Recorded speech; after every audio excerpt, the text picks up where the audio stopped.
Hi and welcome to Scott's Inverts. I'm Scott, these are the Inverts, and in today's video we are showing you an absolute gem of a spider, a gem in my collection. I refer to her as the Queen because she is absolutely stunning. Our Brazilian white-knee tarantula, Acanthoscurria geniculata. So the Acanthoscurria geniculata comes all the way from North Brazil. These are also known as a giant white-knee tarantula. Now the tropical wet climate is what you're going to be finding in northern Brazil, with abundance of rainfall and almost no dry season, and the yearly average temperatures are around 25 degrees with more significant temperature changes between day and night than what there actually is across the seasons, which is really interesting for us. So if our spider room does drop down to about 20-21 degrees at night time, we haven't got to be so worried about this particular species. And moving into the south, which is subtropical conditions, so with average temperatures below around 20 degrees and very cool winters. So with this species we need to increase that humidity, keep that soil nice and moist, and give there plenty of moss, plenty of ground cover to hold that moisture in there. Now the growth rate of this species is pretty fast. With correct heating and feeding, it may get to a leg length of around 4 inches within a year. Now the adult size for this species is around 20 centimetres, and the gill that you see up on screen is actually 8.5 to 9 inches across, which is absolutely amazing for this spider.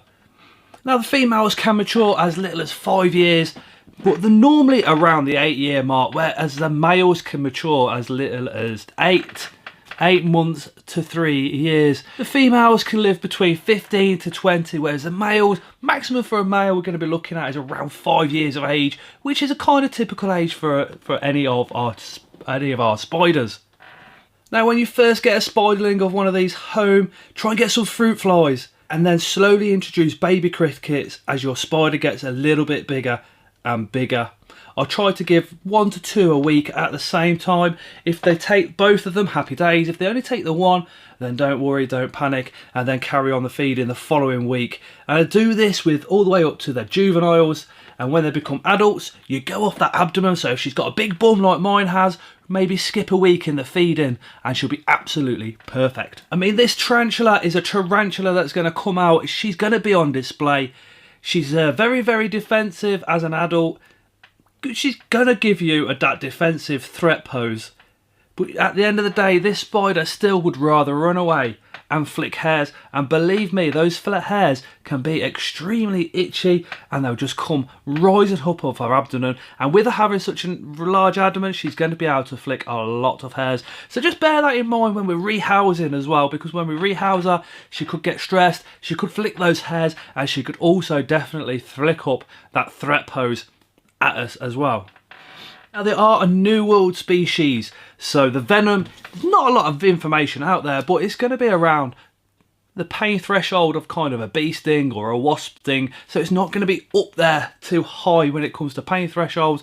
Again, because she is a New World, she isn't very fast moving, she's a big bulky spider, and she carries a lot of weight, and she's just absolutely beautiful.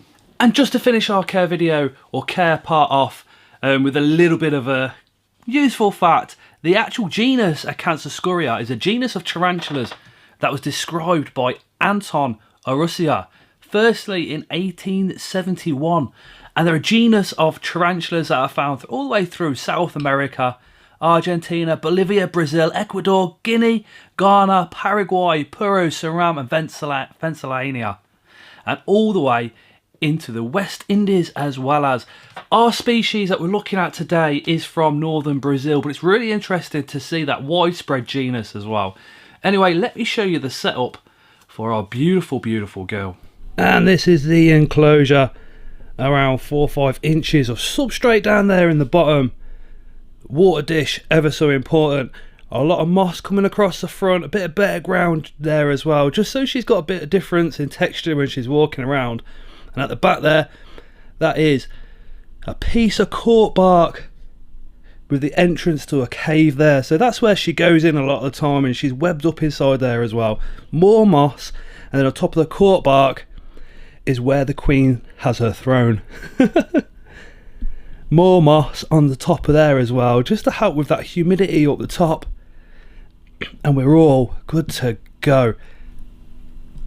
And I just thought I'd bring you back, because as I was putting the lid on, she has given me the threat pose to end all threat poses. And yes, even though the agents are an old world, they still give you a threat pose every now and again. So just be a bit more vigilant, be a bit more careful when rehousing these girls, and we'll be all good to go. But just look at her in there. Absolutely stunningly beautiful spider. Boom! So that was our white knee tarantula. Absolutely stunning. Remember, if you're not subscribed, hit that subscription button, and if you like the video and what we're doing, hit the like button as well. She is absolutely and just an absolute pleasure to have in the collection. She has her throne, she sits on it literally daily. A lot of spiders kind of come out at night time, and that's when they do their hunting, so a lot of our spiders that we keep are actually more nocturnal than what they do in the day. But this girl is always out on display. If you want that display tarantula in your collection, the one that's always going to be out, an adult female geniculata, is definitely for you. Absolutely beautiful. The Enclosure, which I forgot to tell you the size, is actually a 30 by 30 by 30 Komodo. It is I really enjoy these tanks as a display tank. If you're going to Barnsley and if you've got maybe one or two for sale, let me know. I could be interested. Anyway guys, thank you so much for watching, and as always, we shall see you again on the next one.